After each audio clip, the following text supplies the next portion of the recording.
est Dieu, le seul Dieu, tout-puissant, le vrai Dieu, l'unique Dieu, c'est bien Dieu, oui, Dieu est Dieu. Dieu est Dieu, le seul Dieu, tout-puissant, le vrai Dieu, l'unique Dieu, c'est bien Dieu, le seul vrai Dieu, l'unique Dieu, et il règne dans mon cœur. Amen, amen, amen. Dieu est Dieu, le seul Dieu, tout-puissant, le vrai Dieu, l'unique Dieu, c'est bien Dieu, oui, Dieu est Dieu. Dieu est Dieu, le seul Dieu, tout-puissant, le vrai Dieu, l'unique Dieu, c'est bien Dieu, le seul vrai Dieu, l'unique Dieu, et il règne dans mon cœur. Amen, amen, amen.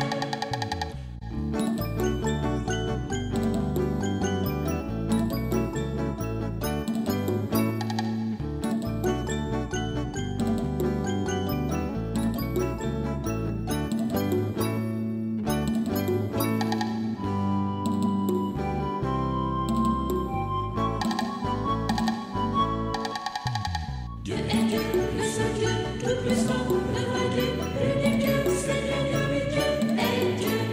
Dieu est Dieu, le seul Dieu, tout-puissant, le vrai Dieu, l'unique Dieu, c'est bien Dieu, le seul vrai Dieu, l'unique Dieu, et il règne dans mon cœur. Amen, amen, amen.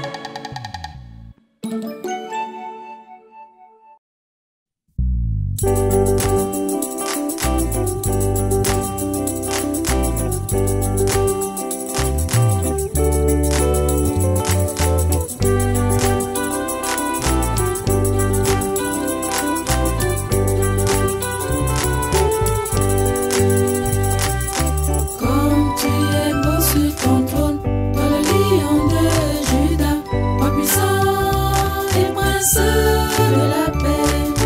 Tu es si beau sur ton trône, toi le lion de Juda, roi puissant et prince de la paix.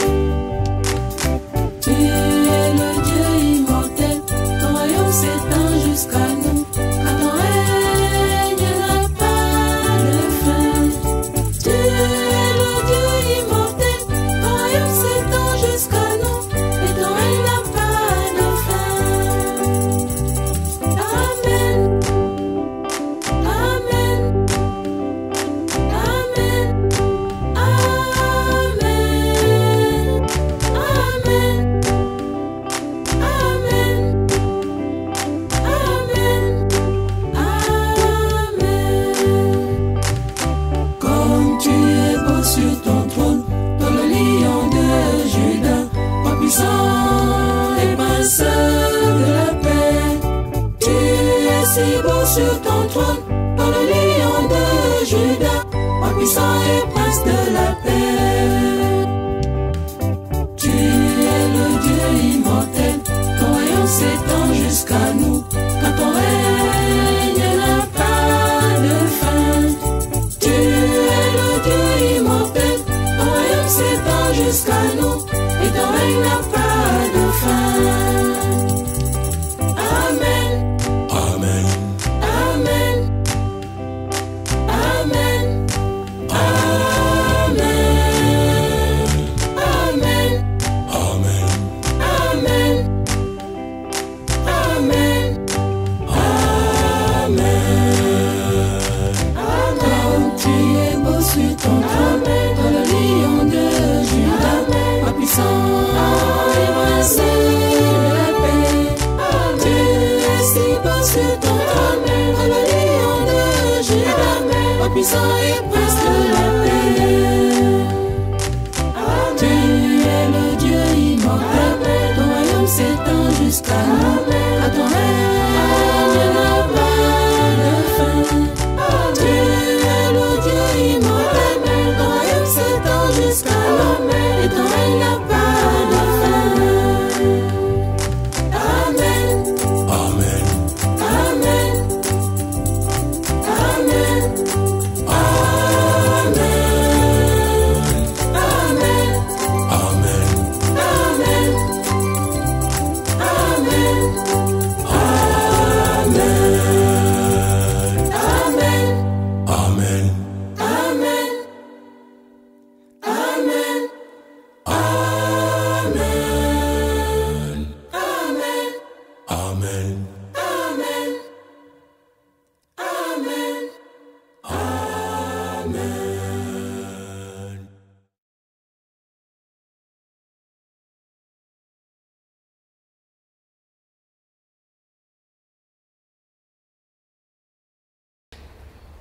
Frères et sœurs, bonjour et bon dimanche. Vous êtes sûrement aperçus que depuis 2 dimanches, peut-être même un peu plus, nous sommes pratiquement sur le même thème. Je crois que ce dimanche, ce sera le 3e de la série, pour être plus précis. Et le titre du message de ce matin sera « Équipé pour combattre et vaincre ». Équipé pour combattre et vaincre. Dieu nous équipe pour combattre et vaincre. Et je pourrais dire que chaque enfant de Dieu est équipé ou sera équipé pour combattre et vaincre. Nous allons commencer par faire la lecture d'un texte biblique, 2 Corinthiens, chapitre 10. Nous allons lire du verset 3 au verset 5.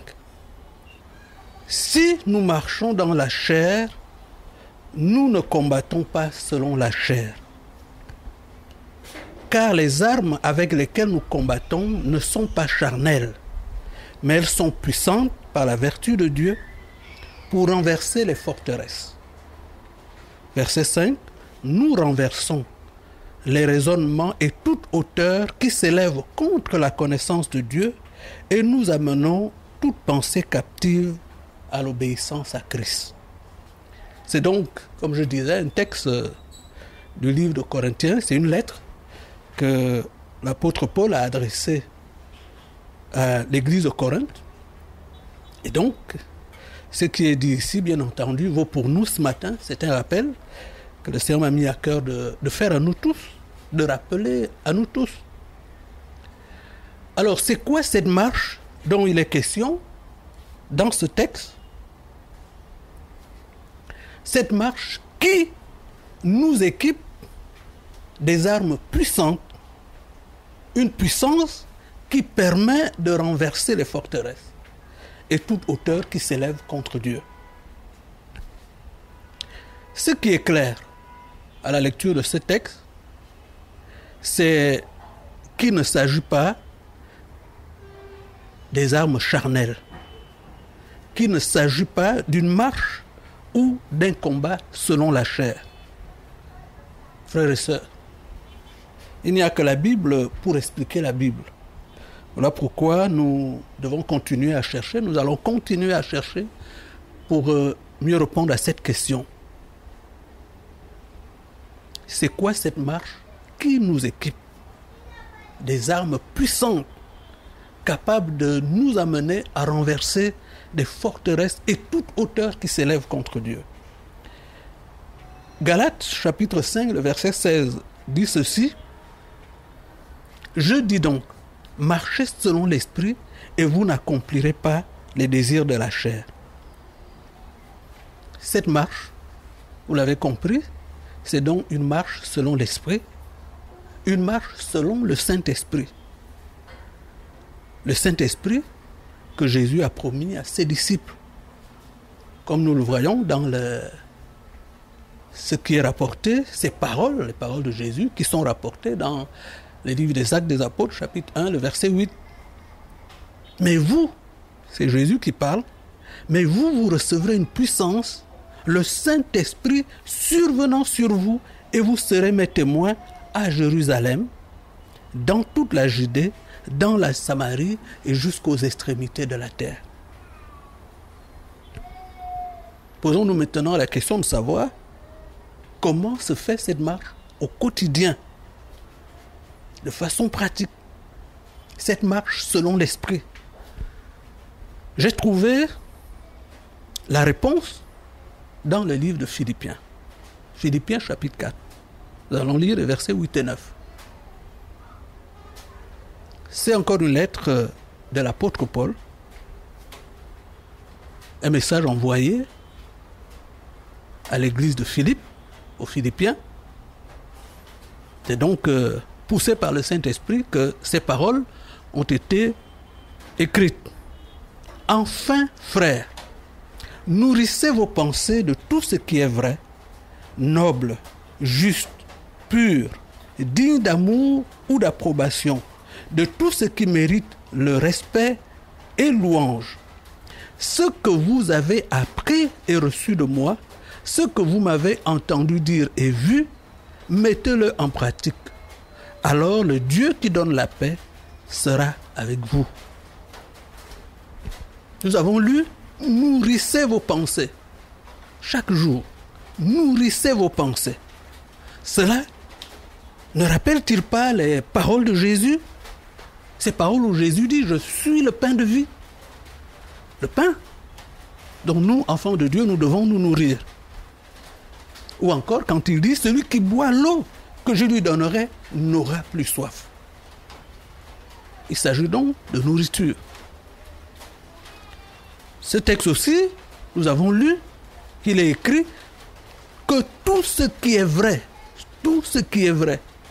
soit l'objet de vos pensées, bien entendu. Tout ce qui est vrai. Alors, qu'est-ce qui est vrai? Cela ne rappelle-t-il pas Jésus qui a dit « Je suis la vérité ». C'est Jésus qui est vrai, qui est véritable, qui est la vérité. Ensuite, nous avons lu tout ce qui est noble, juste et pur. Cela aussi ne vous rappelle-t-il pas qu'il est celui qui justifie? Jésus est celui qui justifie, qui nous rend juste devant Dieu, qui nous rend conforme à Dieu, celui qui nous réconcilie avec Dieu, qui réconcilie l'homme avec Dieu. C'est Jésus, encore, qui est juste. Ce qui est digne d'amour ou d'approbation, ce qui mérite la louange, voilà les choses dont nous devons nourrir nos pensées. Nous avons lu aussi qu'il est écrit ceci, ce qui est digne d'amour ou d'approbation et qui mérite la louange. Frères et sœurs, je crois que c'est encore là de Jésus qu'il est question. Dans cette formule. Parce que c'est Jésus-Christ qui est le don de l'amour de Dieu. Parce que la Bible nous dit que Dieu a tant aimé le monde qu'il a donné son Fils unique afin que quiconque croit en lui ne périsse point, mais qu'il ait la vie éternelle. Jésus est le don de l'amour de Dieu. C'est lui, Jésus, qui est digne de louange et d'adoration. Bien entendu, et pour cause, il a donné sa vie. La marche consiste donc, la marche dont il est question, elle consiste donc à nourrir nos pensées de Jésus. Et cela n'est possible que guidé par le Saint-Esprit. Cela n'est possible que sous l'éclairage du Saint-Esprit. Parce que c'est le Saint-Esprit qui nous montre la gloire de Jésus. C'est le Saint-Esprit qui manifeste la gloire de Jésus, qui révèle la gloire de Jésus, qui nous fait connaître réellement que Jésus est le Fils de Dieu. Jésus est la vérité, il est le chemin sur lequel nous marchons, guidés par le Saint-Esprit. Jésus-Christ est le souverain sacrificateur de la nouvelle alliance. Dans l'ancienne alliance, nous avons des souverains sacrificateurs qui sont des figures de Jésus, des images de Jésus. Mais lui, il est le souverain sacrificateur de la nouvelle alliance. Celui qui est entré une fois pour toutes dans le lieu très saint, alors que les autres y entraient une fois par an. Nous allons lire Hébreux chapitre 9, le verset 11, qui nous rappelle ces choses, qui nous instruit sur ces choses-là. Mais Christ est venu comme souverain sacrificateur des biens à venir. Il a traversé le tabernacle plus grand et plus parfait qui n'est pas construit de main d'homme, c'est-à-dire qui n'est pas de cette création. Verset 12. Il est entré une fois pour toutes dans le lieu très saint, non avec le sang des boucs et des veaux, mais avec son propre sang, ayant obtenu une rédemption éternelle. Jésus-Christ est le véritable souverain sacrificateur. Le prophète Élie a dit à son disciple Élisée, « Si tu me vois quand je serai enlevé vers Dieu, alors tu auras ce que tu as demandé. » Nous savons qu'Élisée a vu Élie et a reçu ce qu'il avait demandé. Qu'est-ce qu'il avait demandé? Il avait demandé d'avoir la double onction d'Élie, c'est-à-dire le double pouvoir d'Élie, c'est-à-dire le double de la puissance d'Élie, le double de l'autorité d'Élie. Mes frères et sœurs, vous le savez peut-être, mais si vous ne le savez pas, Jésus-Christ a dit la même chose à Philippe, son disciple. Il lui a dit la même chose. Et ce matin, il nous dit la même chose. Dans l'évangile de Jean, chapitre 14, le verset 8, nous lisons ceci. Philippe lui dit, il s'adresse à Jésus, Philippe lui dit, « Seigneur, montre-nous le Père et cela nous suffit. » Donc Philippe voulait voir le Père, il voulait voir Dieu. Pourquoi voulait-il voir Dieu? Parce qu'il savait que si on voit Dieu, on a toutes les solutions, on n'a plus rien. On a demandé, connaître Dieu, c'est connaître l'Éternel. Alors, il demande à Jésus de lui montrer le Père. Verset 9, Jésus lui dit, « Il y a si longtemps que je suis avec vous et tu ne m'as pas connu, Philippe. Celui qui m'a vu a vu le Père. » Comment dis-tu? Montre-nous le Père. Celui qui m'a vu. Élie avait dit à Élisée, si tu me vois. Et Jésus nous dit, celui qui m'a vu, celui qui me voit le Père.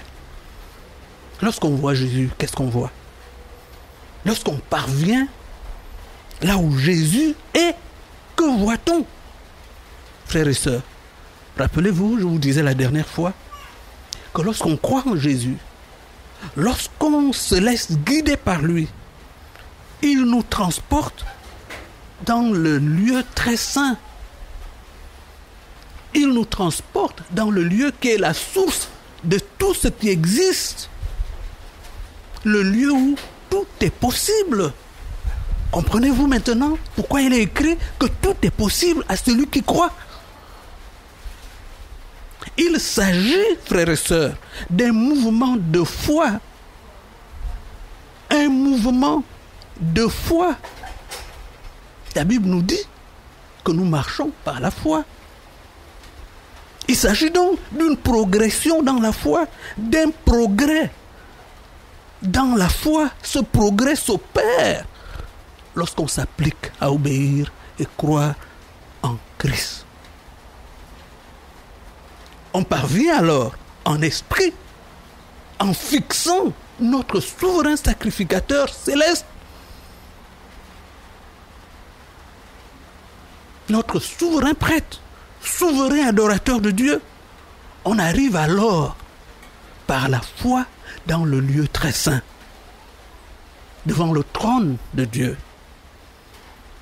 C'est là où s'opère le renouvellement de notre intelligence. Notre intelligence se renouvelle. Frères et sœurs, l'intelligence, elle est constituée des choses qu'on sait, des choses qu'on conçoit, des choses qu'on comprend. C'est ça qui fait l'intelligence.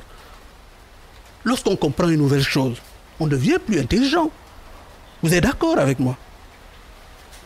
Dans la présence de Dieu, dans le lieu très saint, dans ce lieu très saint, là où nous sommes transportés, notre intelligence est enrichie de nouvelles choses qui ne sont visibles et concevables que dans ce lieu très saint. Et pas ailleurs, frères et sœurs. Dans l'Ancienne Alliance, vous savez que le tabernacle était une représentation du ciel. La tente, le sanctuaire, était une représentation du ciel véritable. Là où le souverain sacrificateur devait entrer, partant de parvis dans le lieu saint et dans le lieu très saint. Alors dans le lieu très saint, qu'est-ce qu'il y avait? Ce lieu qui représentait le trône de Dieu. Qu'est-ce qu'il y avait? Ce trône, il était constitué par une arche, l'arche de l'Alliance, un coffre. Et dans ce coffre, la Bible nous dit qu'il y avait la verge d'Aaron qui avait fleuri, c'est-à-dire un bâton, un bois sec, un bois mort, mais qui avait miraculeusement fleuri, donné des fleurs. Dans ce même coffre, l'arche de l'Alliance, il y avait un vase d'or contenant la manne. La manne, c'était le pain qui descendait du ciel, qui tombait du ciel pour nourrir Israël durant le pèlerinage. La nourriture venue du ciel. Et puis, dans ce coffre, il y avait aussi les tables de l'Alliance. La parole de Dieu. Les tables que Moïse avait reçues. La parole de Dieu. La parole qui crée. J'imagine un peu que le souverain sacrificateur, quand il entrait dans ce lieu, même si il était un peu découragé, mais quand il arrivait dans ce lieu et voyait ces choses, et voyait le témoignage de ces miracles, vous imaginez un peu ce que ça faisait à sa foi. Elle était enrichie de la puissance de Dieu. Donc, toutes ces choses, elles rappellent que c'est là où réside la puissance de Dieu. C'est de là que tout est créé. Je disais la dernière fois, c'est le magasin où il ne manque pas de pièces. Il n'y a pas de rupture de stock. Où il y a tout. Cette puissance, frères et sœurs, n'est accessible qu'au bout de l'adoration, au bout de l'abandon au Dieu de grâce. Et le témoignage de cet abandon à Dieu, c'est le sang versé par Jésus-Christ, une fois pour toutes, le sang de notre mort, le sang qui nous donne accès à la grâce, au pardon de Dieu, à la réconciliation avec Dieu qui nous justifie. Nous n'avons pas d'autre offrande que le sang versé par le Christ. Voilà pourquoi, frères et sœurs, notre obéissance à Christ doit être totale pour parvenir à ce point de mort, pour être revêtu de la puissance de Dieu. Je crois que c'est un peu de cela qu'il est question dans ce texte de 2 Corinthiens, chapitre 4, le verset 7, qui dit « Nous portons ce trésor dans des vases de terre, afin que cette grande puissance soit attribuée à Dieu et non pas à nous. » Frères et sœurs, depuis quelque temps, le Seigneur nous encourage. Il nous rappelle de nous appliquer à l'adoration et à la prière. Ce ne sont pas des options. Ce sont des exercices spirituels qui restaurent l'image de Dieu en nous. La prière et l'adoration, je crois, sont comme des temps d'entraînement de notre intelligence spirituelle. Un peu comme des athlètes qui préparent une compétition. Frères et sœurs, l'entraînement n'est bien entendu pas une fin en soi. Ce n'est pas l'entraînement qui est l'objectif. Il ne s'agit pas de nous extasier passivement dans la contemplation et la présence de Dieu, non. C'est la victoire lors du combat qui est l'objectif. Le but visé par notre pèlerinage sur terre. Lisons 2 Timothée, chapitre 2, à partir du verset 3. Souffre avec moi comme un bon soldat de Jésus-Christ. Il n'est pas de soldat qui s'embarrasse des affaires de la vie s'il ne veut plaire à celui qui l'a enrôlé. Verset 5. Et l'athlète n'est pas couronné s'il n'a combattu suivant les règles. Il faut que le laboureur travaille avant de recueillir les fruits. Verset 7. Comprends ce que je dis, car le Seigneur te donnera de l'intelligence en toutes choses. Le Seigneur te donnera de l'intelligence en toutes choses. Il s'agit de renverser les forteresses qui se dressent contre la connaissance de Dieu, contre la justice, contre l'amour de Dieu. Voilà notre combat. Avec les armes de Dieu. Mais frères et sœurs, personne ne peut offrir ce qu'il n'a pas. Pierre a offert au paralytique ce qu'il avait lorsqu'il lui a dit « Je n'ai ni or ni argent, mais ce que j'ai, je te le donne au nom de Jésus. Lève-toi et marche. » Vous connaissez cette histoire. C'est une vision réelle. Il avait cette vision réelle des promesses et de la richesse acquise dans sa relation avec le Christ. Il avait une intelligence renouvelée. Sa foi possédait réellement ce qu'il a donné. Il ne tâtait pas le terrain pour essayer. Pierre était un adorateur fervent et la Bible dit que la prière fervente des justes est d'une grande efficacité. Jacques chapitre 5, le verset 16, je vais lire. Confessez donc vos péchés les uns aux autres et priez les uns pour les autres afin que vous soyez guéris. La prière fervente du juste a une grande efficacité.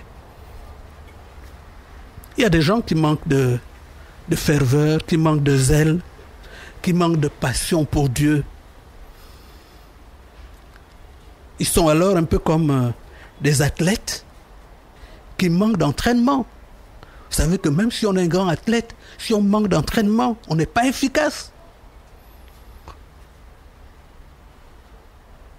Malheureusement, ils connaissent toutes les grandes promesses de Dieu et veulent même dans cette position, dans cette situation d'inefficacité où ils manquent d'entraînement, ils veulent les réaliser. Bien entendu, ils n'y parviennent pas. Et n'y parvenant pas, ils s'imaginent qu'il faut augmenter le volume du bruit, le volume des apparences, de longues prières et toutes sortes d'artifices religieux. Frères, ils font comme les prophètes de Baal dans leur conflit avec Élie. Nous allons lire quelques extraits de cette histoire dans le livre de 1 Roi chapitre 18. On va commencer au verset 27. À midi, Élie se moqua d'eux et dit « Criez à haute voix, puisqu'il est Dieu. Il pense à quelque chose où il est occupé, où il est en voyage. Peut-être qu'il dort et il se réveillera. » Verset 28. Ils crièrent à haute voix et ils se firent selon leur coutume des incisions avec des épées et avec des lames. jusqu'à ce que le sang coulât. Leur propre sacrifice. C'est un peu ce que ça rappelle.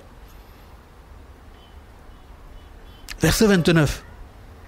Lorsque midi fut passé, ils prophétisèrent jusqu'au moment de la présentation de l'offrande. Mais il n'y eut ni voix, ni réponse, ni signe d'attention. Vous avez bien compris, c'était un conflit pour montrer qui est Dieu. Le Dieu de ces prophètes de Baal ou le Dieu d'Élie. Vous connaissez la fin de l'histoire, bien entendu. Dieu, c'est le Dieu d'Élie. Le Dieu de Jésus-Christ. Non, frères et sœurs. Ce qu'il faut augmenter, c'est le volume de votre amour pour Jésus. C'est le volume de votre adoration. C'est le volume de votre attachement à Dieu, de votre obéissance à Jésus. Et non le volume de la voix. Et non la longueur des prières. Et alors, votre foi en Dieu va prendre de l'envol.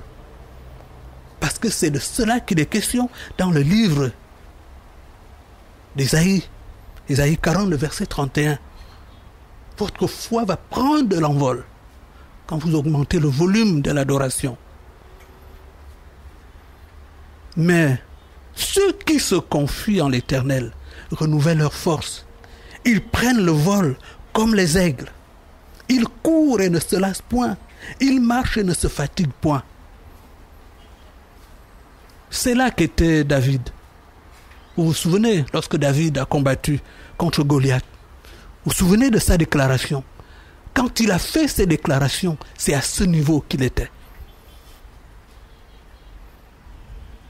1 Samuel chapitre 17, le verset 45.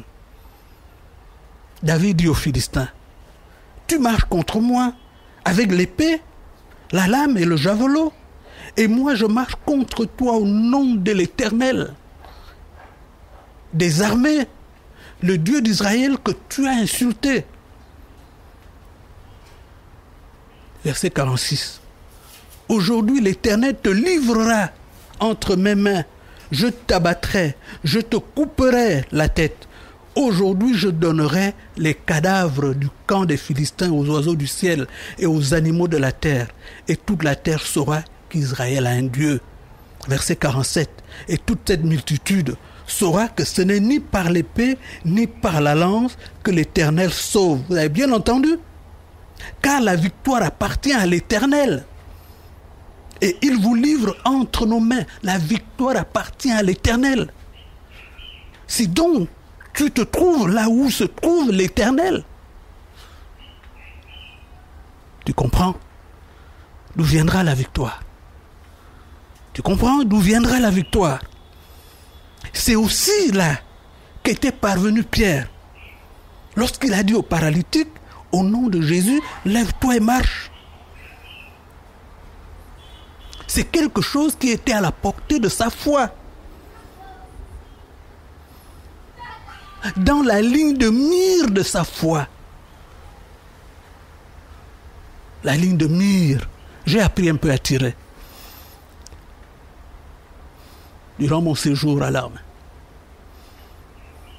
J'ai appris à tirer. Et vous appuyez sur la gâchette quand la cible est dans la ligne de mire. Pas avant, pas après. Sinon vous ratez la cible. Quand vous voyez cette ligne qui avec l'arme jusqu'à la cible, c'est là où vous appuyez sur la gâchette. Et c'est ce que Pierre a fait. Il était au bon endroit, dans le lieu très saint, dans la présence de l'Éternel. Et il a tiré. Et le paralytique s'est levé. C'est là, bien entendu, qu'était le Seigneur Jésus lorsqu'il a demandé au vent de se taire, à la tempête de se calmer. C'est là qu'il était. C'est notre héros de la foi, l'homme qui ne faisait que ce qu'il voyait Dieu faire, son Père faire. C'est pourquoi il a demandé aux disciples, mais où est votre foi? Où est votre foi ce matin? Où est votre foi? Frères et sœurs, n'essayons pas d'imiter les apparences, mais suivons le chemin de l'adoration par la foi pour parvenir dans la salle du trône, le trône céleste, là où le Seigneur Jésus est assis. Comme nous encourage ce texte biblique du livre des Hébreux, Hébreux chapitre 12, le verset 1. Nous donc aussi, puisque nous sommes environnés d'une si grande nuée de témoins, rejetons tout fardeau et le péché qui nous enveloppe si facilement et courons avec persévérance dans la carrière qui nous est ouverte. Le péché, frères et sœurs, il embrouille la foi, il embrouille la vue, il brouille l'intelligence et nous empêche de croire et nous empêche de voir la cible. Il nous empêche de saisir les riches promesses de Dieu, de les saisir fermement. Voilà pourquoi Dieu nous demande de ne pas pécher. Ce n'est pas un caprice, parce qu'il veut nous ennuyer. Mais c'est par amour, parce qu'il sait qu'il nuit le péché. Il nuit premièrement à nous. Le verset 2, Hébreux 12. Ayant les regards fixés sur Jésus, le chef et le consommateur de la foi, qui, en vue de la joie qui lui était réservée, a souffert la croix, méprisé l'ignominie et s'est assis à la droite du trône de Dieu. C'est là, frères et sœurs, à cet endroit seulement, que nous sommes équipés. C'est-à-dire que nous sommes remplis d'assurance comme David. Oh, je pense à ce cantique. Ce cantique, on pense souvent que c'est pour les enfants, mais ces derniers temps, quand je méditais cela, ça m'a rappelé, mais nous faisons une confession forte lorsque nous chantons et nous disons « Quand l'Esprit de Dieu habite en moi, je saute comme David. Quand l'Esprit de Dieu habite en moi, je saute comme David. » Je saute comme David. Quand l'Esprit de Dieu habite en moi, comme Pierre, comme Jésus lui-même, nous entrons en possession des promesses de Dieu et nous sommes prêts à livrer bataille et vaincre l'ennemi. Lorsque nous sommes dans la présence de Dieu, dans le lieu très saint. Oui, tout est possible à celui qui croit. La foi, frères et sœurs, ce n'est pas un sentiment vague. Ce n'est pas de l'optimisme. Mais c'est une vision précise à un moment donné de notre intelligence renouvelée. C'est une vision. La Bible nous dit que c'est la ferme assurance de ce qu'on espère. C'est la démonstration de ce qu'on ne voit pas. Quand la chose est démontrée, il n'y a plus de questions. Quand l'assurance est ferme, il n'y a plus de questions. On sait. Et ça, ce n'est pas une chose que la chair peut fabriquer. Seul le Saint-Esprit le peut. Frères et sœurs, je vais vous dire aussi que la foi n'est pas un acquis stable et définitif. J'ai la foi depuis 10 ans et j'ai la foi. Je ne pense pas que c'est cela.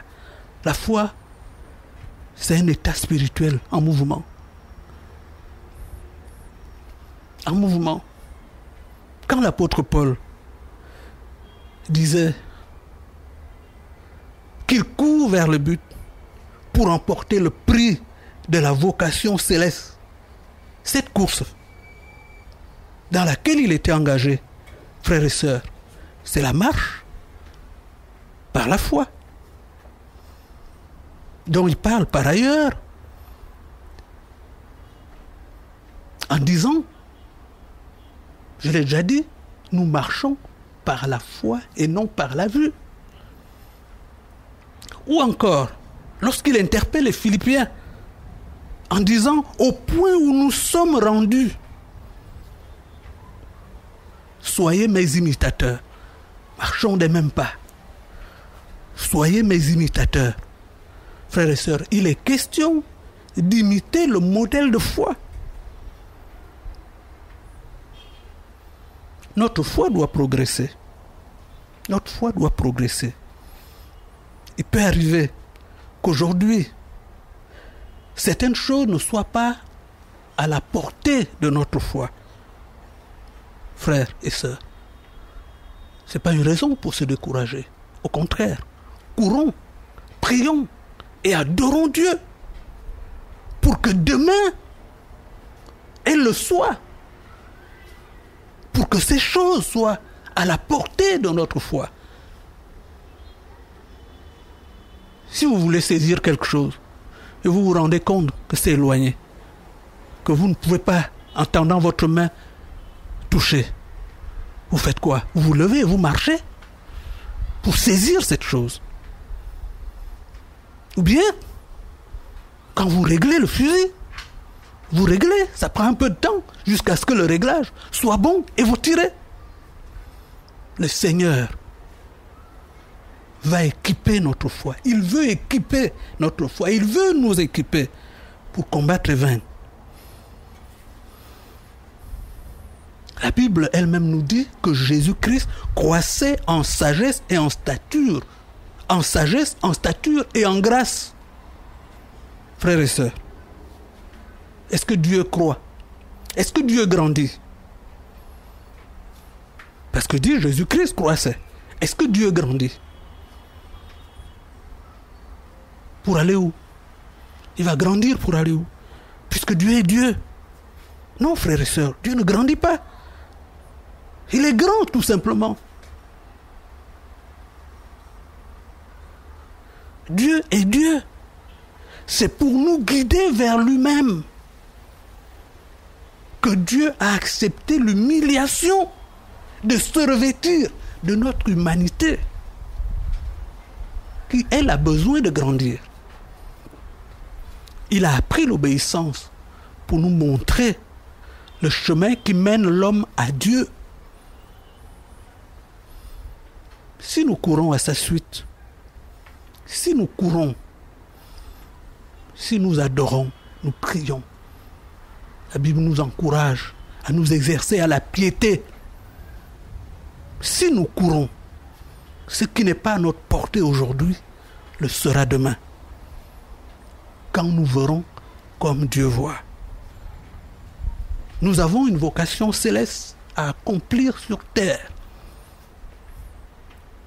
Alors, frères et sœurs, courons dans le champ que Jésus-Christ nous a ouvert, les yeux fixés sur lui-même. C'est lui qui mène notre foi à la perfection, comme la Bible nous dit, pour nous permettre de vaincre. Soyez bénis. Saint-Esprit, tu es pour moi le roc, un abri sûr dans la tempête, un ami qui garde mes pensées, une arme qui protège mon cœur. Quand mon cœur se laisse entraîner par le flot de